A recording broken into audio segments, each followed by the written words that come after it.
There are moments when all the lines in our lives blur, and all that's left is the raw emotion, conflicted, dangerous, and too scary to name. I never thought I'd find myself in a situation like this.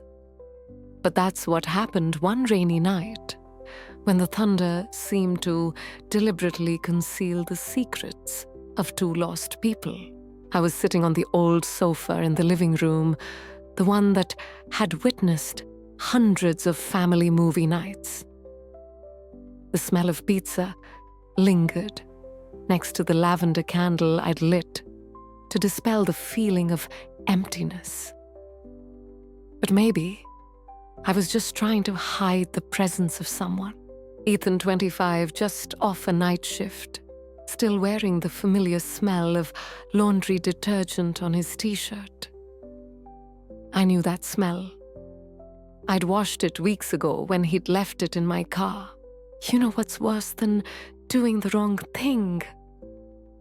Knowing it's wrong and not stopping. I'm 37, the treasurer of an elementary school PTA.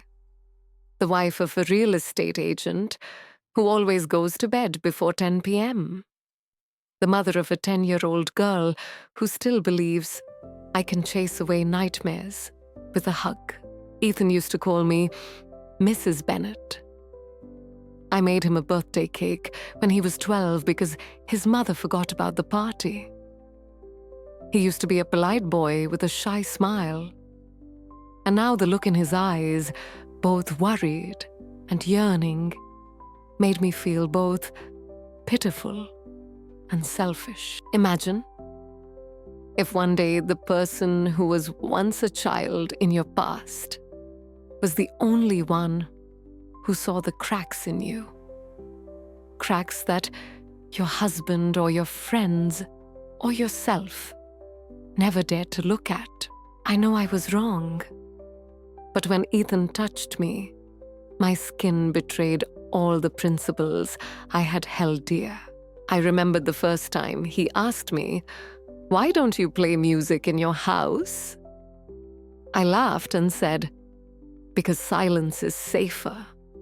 He replied, "Silence can also starve people." That was when I understood that loneliness never knocks clearly. It creeps in little by little through cold dinners. I'm busy in a meeting, messages nights without a hug from the husband who once promised to love me forever. Guys, if you've ever wondered, can someone see me? Be careful. Because you might meet that person at your weakest moment. And that night, when Ethan touched me, I no longer knew where the boundaries were. There was only the sound of rain pounding on the glass, and the lightning flashed on the face of a young man, with eyes that were both frightened and passionate. I should have stopped. Instead, I just whispered, "Don't go." And when he whispered, "Are you sure?" I didn't answer with words. Some mistakes start with a light touch, but end, it can be a storm. Another bolt of lightning split the sky, casting a flickering light on the opposite wall. I held my breath, afraid that the light might reflect something my daughter shouldn't see. No footsteps, no turning of the doorknob. And then, as tense as a string drawn to its breaking point, it snapped. Ethan shuddered, burying his face in my neck, the sound coming out of him as if he couldn't quite believe what had just happened. My heartbeat bumped against his, and I knew what was trembling under my skin wasn't just the echo of the emotion, but the scratch of an all-too-clear truth. As his body collapsed on top of me, I felt suffocated, but also more real than any hug I'd received in years. My hands were in his hair, shaking with guilt, like cold rain seeping through an old roof. We lay there, saying nothing. The room was so quiet, I could hear the sound of skin against skin, the sofa still warm beneath my back. Outside, a car passed its tires, screeching in warning. We jumped to our feet, flustered like two kids caught in the act. I stood first my knees, as soft as noodles, my dress still wet against my skin. Everything in the room was quiet now. But that didn't mean it was safe. I knew secrets could never truly be hidden in a quiet house. Ethan zipped up his pants with shaking hands. His eyes seemed to glow in the darkness, but not with happiness, with fear. Before he walked out the back door, he whispered, "Text me." And then he disappeared into the clearing rain, leaving the room filled with the smell of the storm and a new mistake.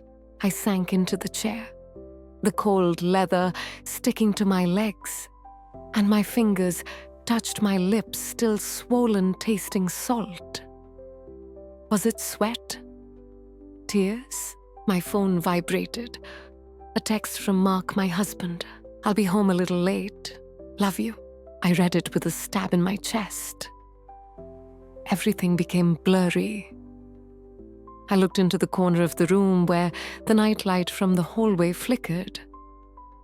My daughter might not know what had just happened, but this room remembered.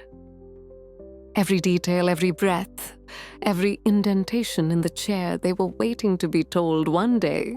Dear friends, have you ever been in a situation where the thing you shouldn't have done was the only thing that made you feel alive? If so, you're not alone. Like, subscribe, and stay with love and tears. For the most honest stories are told to lost hearts. The next morning, 5:45 a.m., Mark's alarm clock went off as usual. I was always the first one up. Under the kitchen light, I made him a cup of Ethiopian coffee, a spoonful of sugar. My decaf was left alone because the anxiety had been just under my skin for the past few days. And the caffeine was enough to make my heart beat like a fire alarm. Through the kitchen window, I could see my little dog splashing in the water outside.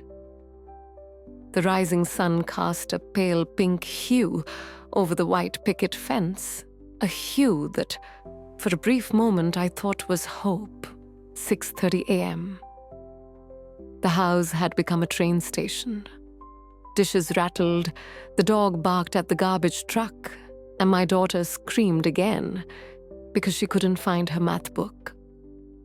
I found it under the bed, covered with stickers that matched the excuses I was using to avoid the truth.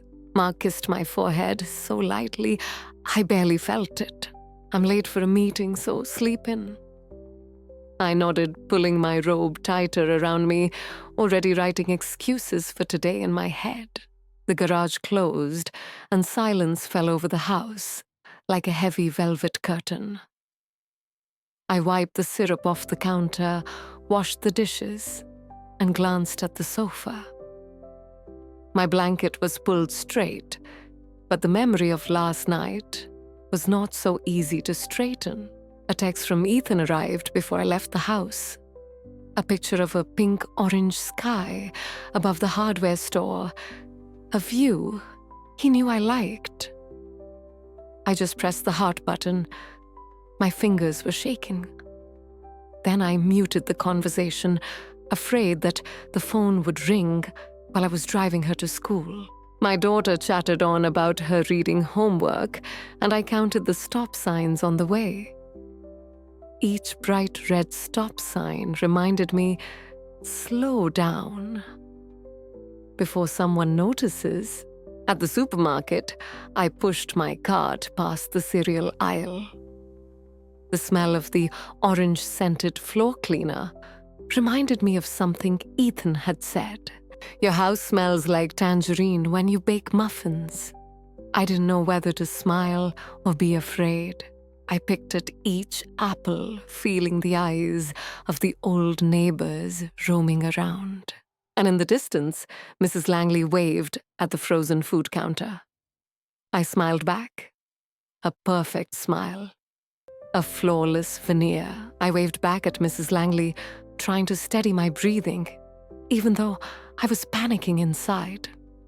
Just a glance from someone I knew made me afraid they would read something burning on my face like the rings of age on a tree impossible to hide. That afternoon, I sat at the corner of the dining room table, grading essays for students in the writing class at the community college, a side job that made me feel useful. Rain continued to drip from the gutter the repairman had forgotten to patch. The laptop hummed steadily and my phone vibrated. A text from Ethan. "I'm at work having lunch." I stared at the Y, but typed back. "Busy, later." A simple sentence, but my heart felt like it was being squeezed. I looked up and saw the salt shaker on the table, the one Ethan had helped fix when the lid came loose. I picked it up, turning it over and over, remembering that steady hand, the hand that held everything in me together. But now, every thought of him is like sprinkling salt on my conscience. Do you believe that every tragedy often starts with something very small? 2 months ago, Mark asked me to bring the blueprints to the construction site. I walked into the house being renovated, where sunlight was shining through the bare ceiling, dust flying in the air like snow. Ethan was struggling with the heavy wood. "Can you hold one end for me?" I nodded, and when he said thank you, that smile was too warm. Just 2 days later, he texted me, asking if I got home safely, because the roads were slippery due to the ice. I read the message 3 times, my heart pounding with the concern that I hadn't felt from my husband in a long time. From there, the touches became more frequent. A touch of the shoulder as we walked down a narrow hallway, a pickup of a screwdriver, a laugh between unpainted walls that smelled of wet wood. One day I brought him coffee. Ethan leaned against a rough beam, his breath mixing with the hot steam from the cup. "Do you ever feel lonely in a house full of people?" I laughed. "Being a mom is so busy." But my eyes fell on the tattoo protruding from his collar, and the real answer was clear in the slight shiver of his breath. That night I dreamed of him kissing my cheek, brushing away the wood dust. I woke in the middle of the night, drenched in sweat, the moonlight silvering the sleeping figure beside me. "Mark." I put my hand to my lips, afraid that if I didn't hold them tight, they would blurt out something I shouldn't have said. The next day, in the supply room, I looked for a paint sample, and my shirt caught on the wet paint. Ethan wiped it away with his bare finger. A jolt of electricity ran down my spine. I dropped my palette. When he picked it up, his fingers brushed my knuckles. We both backed away. The walls seemed to grow teeth, but the distance had begun to thin. At night, while the rest of the family watched TV, I texted in the dim light of my phone. Each message was a jolt of electricity. Ethan asked me what music I liked, sending playlists full of sobbing guitars. I responded with a picture of my dog sleeping my innocent way of hiding my longing. Mark came home late one day. The garage door was jammed and Ethan offered to wait with me. We sat on the porch swing, the twilight filled with cicadas. He said his father had left when he was 9. Loneliness, he said, can be a breeding ground for dangerous vines if someone watered it. I looked down at my bare feet on the hardwood floor and realized I was the one watering. That confession opened a door in both of our hearts. A week later, he brought the shelf to the house. While Mark was busy instructing, Ethan and I went into the kitchen. The dog slept at his feet. The light from the cupboard reflected off his hair. I reached for the glass. My shoulder touched his chest. Neither of us backed away. He inhaled deeply. "You smell like oranges again." The words slid into me like a burning match. I laughed so hard, I dropped the glass. We both leaned in. My hand was shaking inches from his. For the first time, his thumb touched mine, consciously like a question. I didn't answer, but I didn't back away either. And then the taboo became habit. The texts at 11 p.m. when Mark was already snoring. Ethan's pickup was parked under a lamppost at the end of the street. He texted, "Just waiting to make sure your house had the lights on." Just a light touch of knee as we bent down to measure the wood floor was enough to make my breath hitch. Every moment of closeness with Ethan drained the oxygen from my marriage. Gradually, I realized that I could only breathe when I was near him. Fear set in when my daughter suddenly asked, "Why does Uncle Ethan come to our house so often, Mom?" I forced a smile, saying that the construction crew needed to check a few details.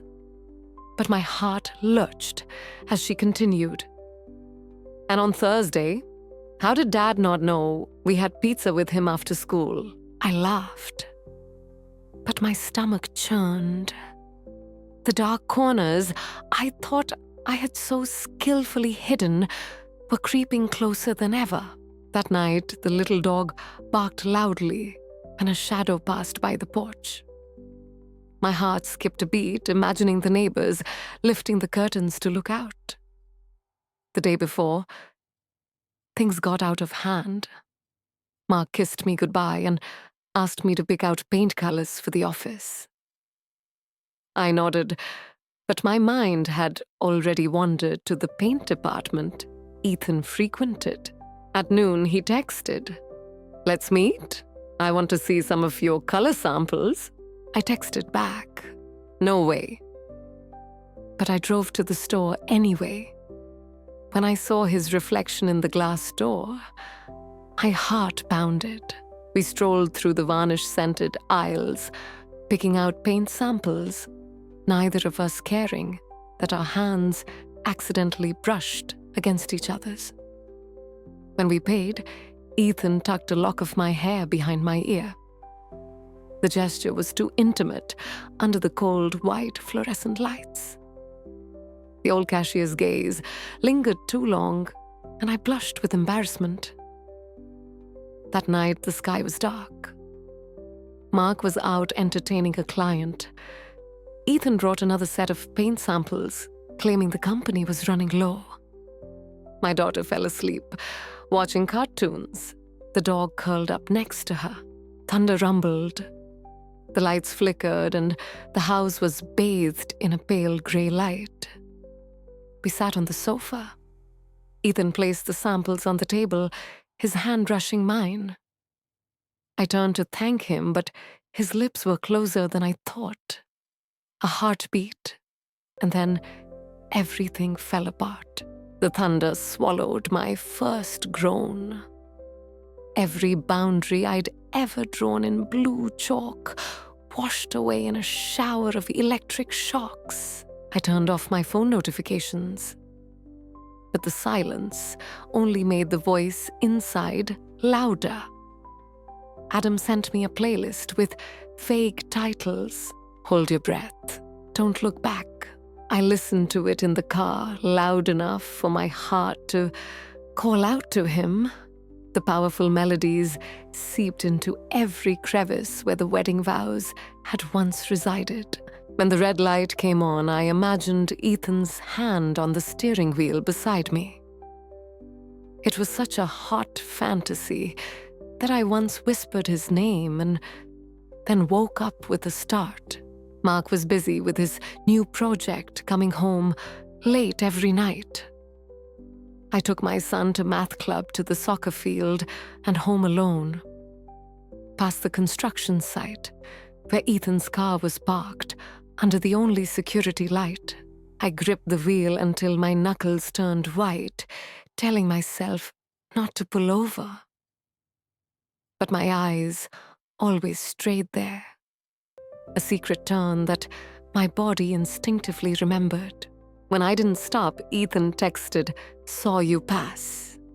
Your proof. He felt the pull, as well as I did. Inside the house, little lies grew like faint fingerprints on glass. I told Mark I needed to take the dog for a late-night walk, only to catch sight of Ethan's car, parked at the end of the driveway, its lights off. Inside the cabin, there was only dense darkness and the silent figure of the person I wasn't supposed to be looking for. We talked through the half-open window, just a few updates. But my heart was pounding so hard, I feared the porch light would flicker on and off. Some nights, my dog would pull toward Ethan's tail, wagging so furiously, I almost let the tremor in my voice show as I called him back inside. On Sundays in church, the wooden pews were like a tight rope. Ethan volunteered to do the sound. I sat in the third row, trying to keep my eyes on the pastor, but my eyes kept drifting to the guy with the headset, his gaze drifting to the console. Once he walked down the aisle to adjust the microphone. His knee brushed mine. "Sorry," he whispered, a little longer than necessary. The hymn book slipped from my hands and fell to the floor with a loud bang, making the pastor turn to look. My daughter laughed, thinking I was asleep. I blushed hotter than stained glass in the midday sun. The construction site had become a maze. The narrow corridors, built with wooden frames, were traps. One afternoon, I brought Mark's forgotten drawings. I expected a crowd, but only Ethan was there, marking distances on a wooden post. Wood dust floated in the sunlight. He approached to thank me. The sound of the nail gun startled me, and I backed away. My heels caught in the splinters. He held me by the waist, his hands pressed against the back of my shirt. 3 heartbeats. Too long, until footsteps echoed. We immediately backed away as if burned. After that, we started using safe language, which wasn't safe at all. Need to measure the corner of the wall next to the stairs. Meant meet me at the same place. There's a new paint sample is look at my hand, even though I can't touch it. Each coded phrase only tightens the cord between us, vibrates more. Even when I'm scanning a barcode at the supermarket, the beeping sounds like Ethan whispering in my ear, "It's okay. I'm here." The cashier asked me if I was okay. I smiled and lied that I hadn't had breakfast, even though my hunger now had nothing to do with food. The phone became a live wire during family movie nights. While Mark laughed at the funny lines, Ethan sent pictures of the construction progress, drywall paint, and sometimes his thumb accidentally caught in the frame. It was like a secret handshake between worlds that shouldn't have crossed. I turned off the alarm and hid the phone under my pillow. But every time it vibrated, my whole body jerked like I was wearing a shock collar. I glanced back toward the hallway, for I feared guilt would creep in wearing my daughter's pajamas. Even the little dog raised its head, sensing my unease. I thought I had hidden it well. Until a rainy Tuesday afternoon. Mark called to ask about a contract he'd left in his office. I quickly said I'd scan it and email it, just to buy a few more minutes. Because Ethan was sitting in the chair across from me. Pillows, touching pillows. Some innocuous conversation about window trim color was on his lips.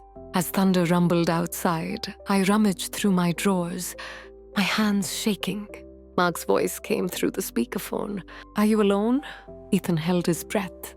So did I. The moment between the question and the answer stretched like a rubber band, ready to snap. I lied. "Yes, I'm alone." Then I hung up. I laughed. A broken laugh, and rested my head on Ethan's chest until another bolt of lightning jolted us both awake. Things came to a head the day Mark unexpectedly dropped off food for the construction crew. Ethan and I were crouching over the counter, comparing brushed silver and antique brass. Mark's hand was on my back, light warm, but heavy as a sentence. Ethan stood up straight, a small smile on his face, his voice higher than usual. Mark asked, "Why did you drive all the way out here? Just to pick out a knob?" I said the supply chain is being delayed. It sounded like I was swallowing metal scraps. Ethan made an excuse to retreat, his back tightening with each step. That weekend after the PTA meeting, I met Ethan behind the gym. We were leaning against 2 brick walls, 5 feet apart, far enough to be proper, but close enough to feel each other breaking. I said we should stop. He nodded. His eyes were red, and his hands were shaking as if he were reaching for them. A door slammed. Mrs. Langley's laughter echoed.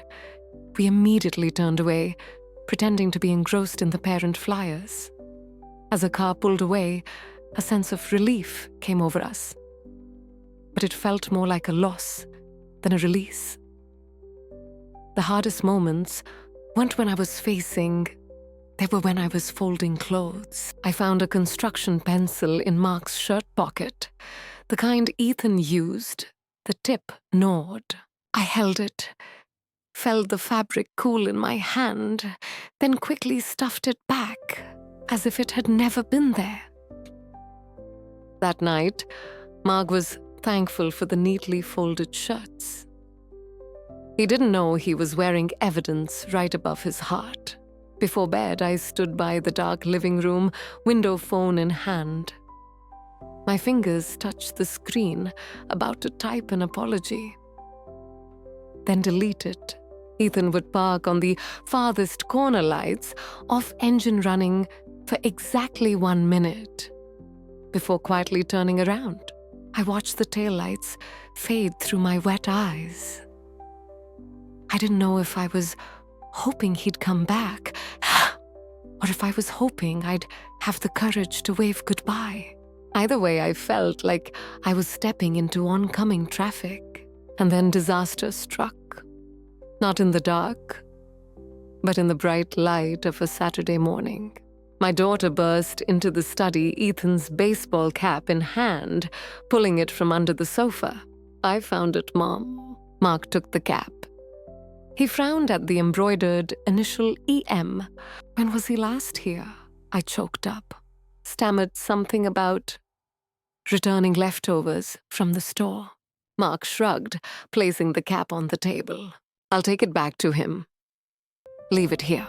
That night, I lay on the couch, staring at the open study door, where the cap, like a witness, had been whispering something.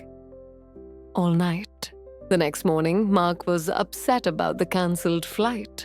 The coffee dripped annoyingly slow. He waved the cap. "You said you'd take it back. Why are you still here?" I stammered about the parent-teacher conference. He curtly replied, "Little things like this make me lose points with investors." Then he headed upstairs, slamming the door to the Zoom meeting room. I stood there, my hands clutching my apron strings. my heart pounding so hard it drowned out the sound of the coffee maker. I texted Ethan, "I have your hat. Have it at the construction site before lunch." He replied less than a minute later, "Be there at 11. Inspector is due at 2. It was just a text, but to me it felt like a door opening onto a long-tiled hallway. Rain began to fall in the middle of the drive. Big drops pounded the windshield, the wipers sweeping back and forth as if trying to erase the guilt. The house under construction appeared at the end of the gravel drive, a half-built wooden frame, a black top wrapped around it, flapping like a mourning flag in the wind. I parked under the oak tree, still clutching my hat. The engine died. Cold air seeped through the cracks in the glass. The house in front had no door, but I knew I was about to walk into something. There was no turning back. I counted each breath 5. Each time I told myself, just put the hat back on the seat, get in the car, turn around and disappear. But by the 6th breath, I was running through the mud-hooded heart, pounding louder than the rain. Inside the house under construction, the smell of damp sawdust and fresh pine filled my nostrils. Down the wood-framed hallway, lightning flashed through the plastic covering the windows, painting white streaks across Ethan's cheeks. He stood there, his hands clutching the blueprints, his sleeves rolled up his shoulders, tight, as if waiting for a verdict. I held out the hat. He took it, brushed the rain away, and looked at me with a look that was half apologetic, half defiant. I blurted out Mark's, starting to suspect. My voice cracked like a string loosened by a tug. Ethan's jaw tightened. "We should stop before someone bleeds." I nodded. "Back away." The heels of his shoes slid across the tarpaulin. He caught my elbow and, for a moment, the touch sent a jolt down my spine. I held his wrist. His heart pounded beneath my skin, almost breathing for me. Thunder boomed on the roof. We stood between the cold wooden frame and the room as silent as a skeleton.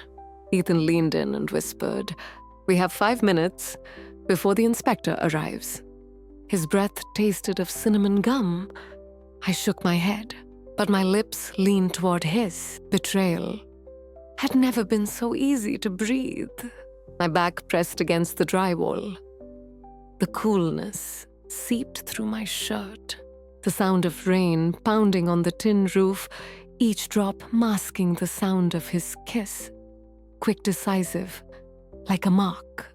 My hand slid up his shirt, touching his hot skin. The tattoo ink imprinted on my fingers, like a silent declaration. Ethan lifted me onto 2 upturned paint cans. The leather belt fell with a thud to the wooden floor. The edge bit into my thigh.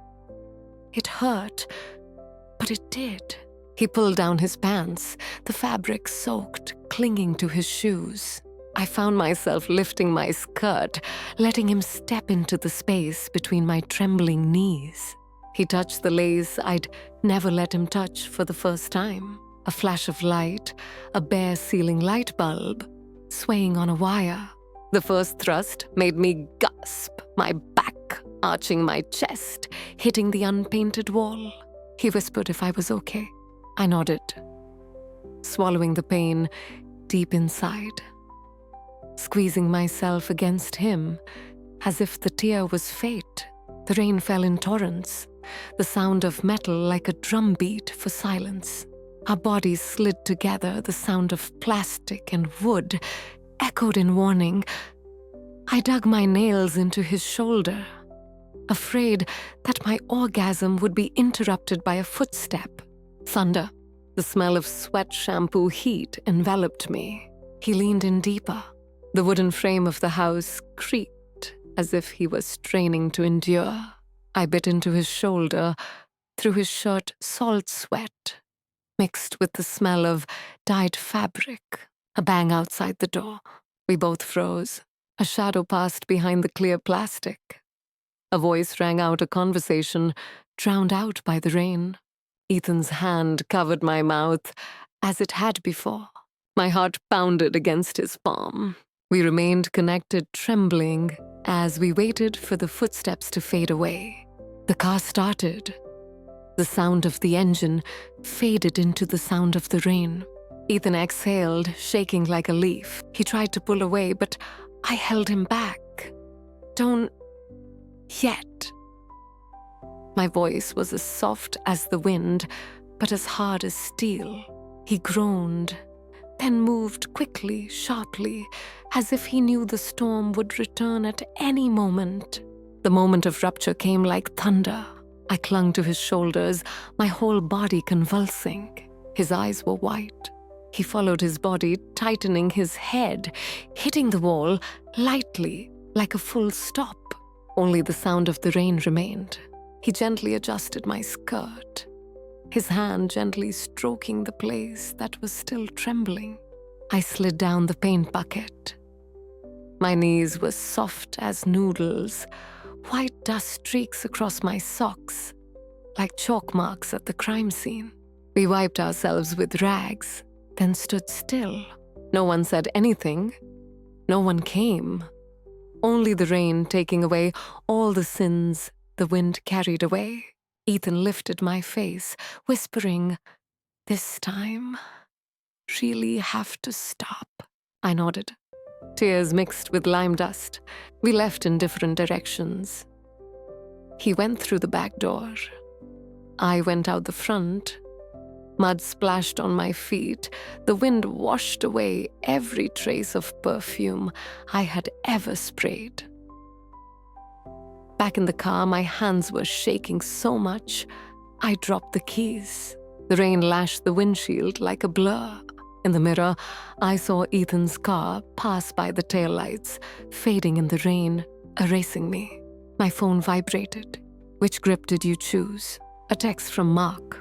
I replied, my finger leaving a watermark on the screen. In the rearview mirror, I saw myself, my mascara, smudged white powder, smeared on my cheeks like a lingering trace of guilt. I wiped it off.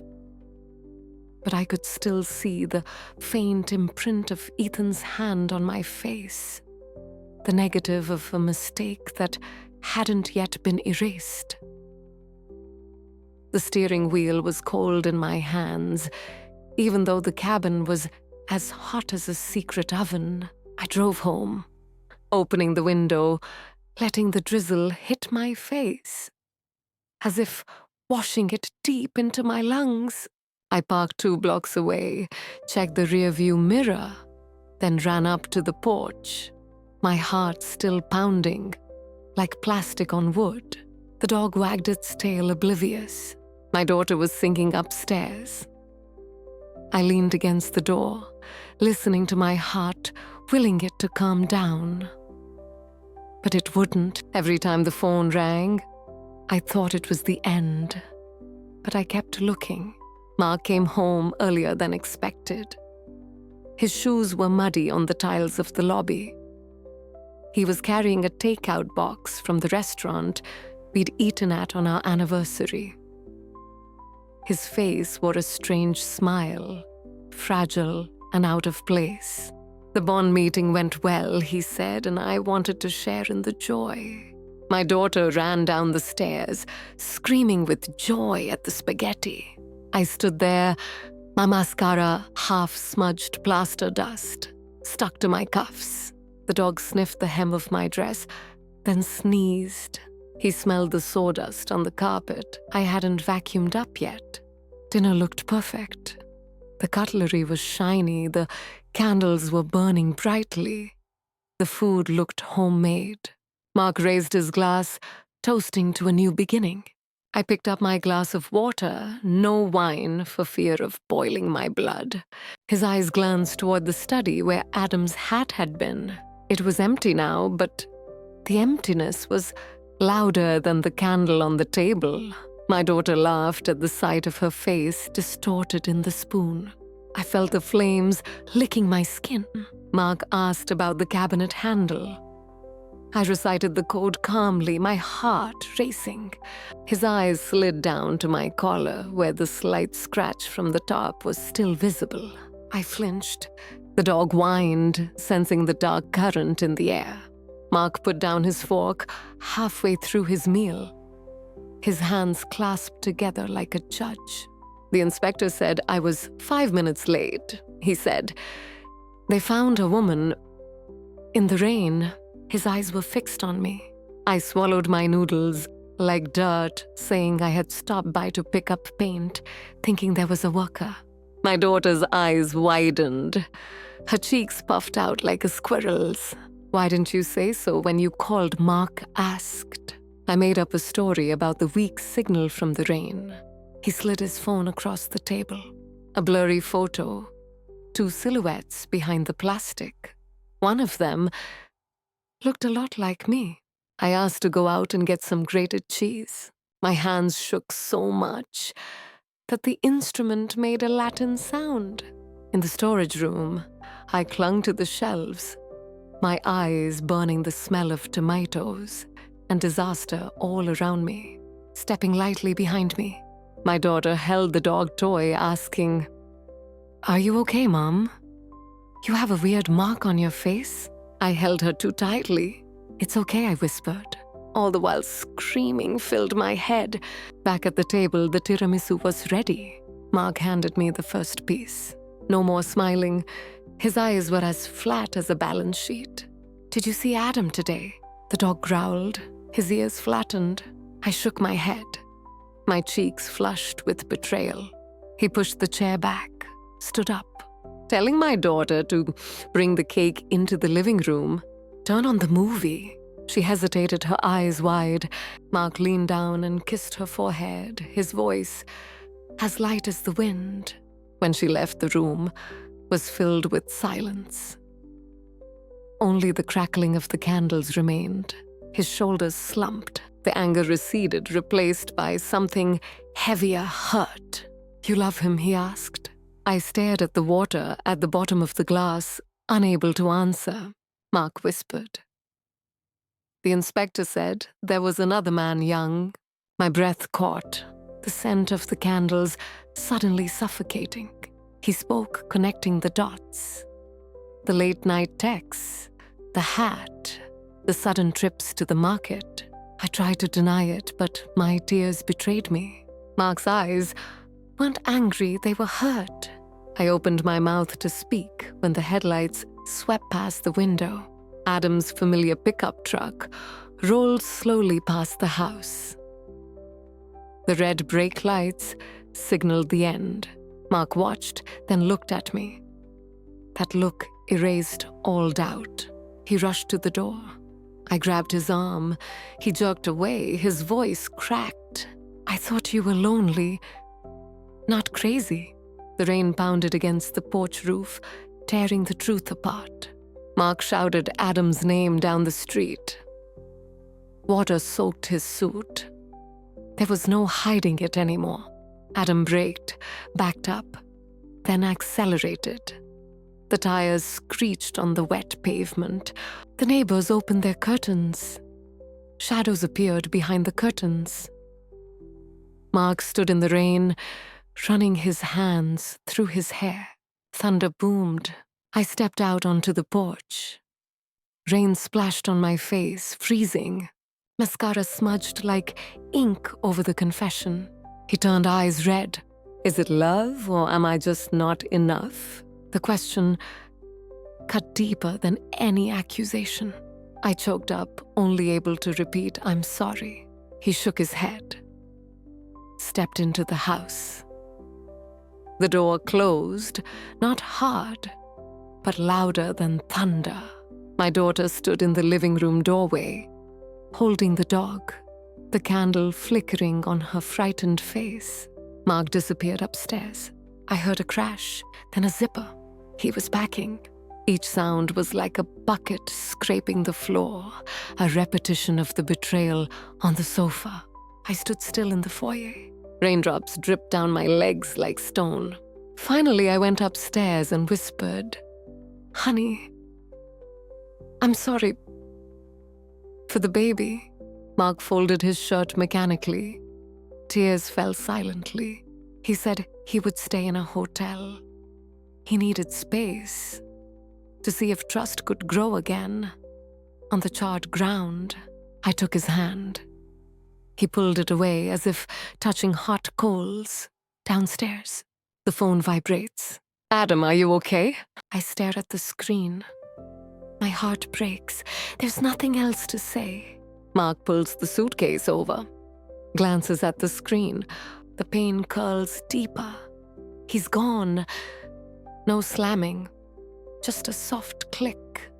But it hurts like tearing. The patio light turns on. His figure gradually shrinks in the rain. I collapse at the dining table. The candles are about to go out. The tiramisu hasn't been touched. The house is missing a step. My daughter kneels beside me. Her little hand rests on her knee. "What happened to you earlier? Mom, I lie. Dad had an emergency." She doesn't believe me. Children smell the truth, like dogs sniffing a wound. Midnight, the rain softens to drops. I rewind every moment. The aisle in the supermarket, a whisper in the car, a moan on the paint can, powder stains on socks. I feel the map of the ruins painted on my skin. The phone vibrates. Adam again. I hang up. Don't dare. Don't let go. Because the part of me that wants him is still bigger than the part that wants to be left alone. I walk to the living room window. My arms hug myself. Follow the path Mark took. The sofa is still there. The leather of the chair still smells of memories. Lightning flashes. Reflection of a woman who doesn't recognize me anymore. Smudged mascara. Plaster dust. Eyes empty. We were careful. We thought we were invisible. But secrets never lie. And I'm not sure what scares me more, losing him or being found. There are wounds that don't bleed, just silently imprinted in every breath, and turn us into strangers to ourselves. I used to think I could control everything. That if I was careful enough, quiet enough, then secrets wouldn't hurt anyone. But the truth is, when you let your emotions live in the dark for too long, they will find a way to come out. Whether through tears, screams, or the cruelest silence. Maybe I lost both men. One I loved with reason. One I accidentally loved with all the loneliness left. And I don't know what I have left after all. If you've also loved the wrong person, kept the wrong secret, or simply felt lost in a familiar home, remember that you're not alone. Thank you for staying until the end of the story. If you see yourself in any of these lines, like, comment and subscribe to Love and Tears. We tell imperfect stories because life is never perfect. See you in the next love story.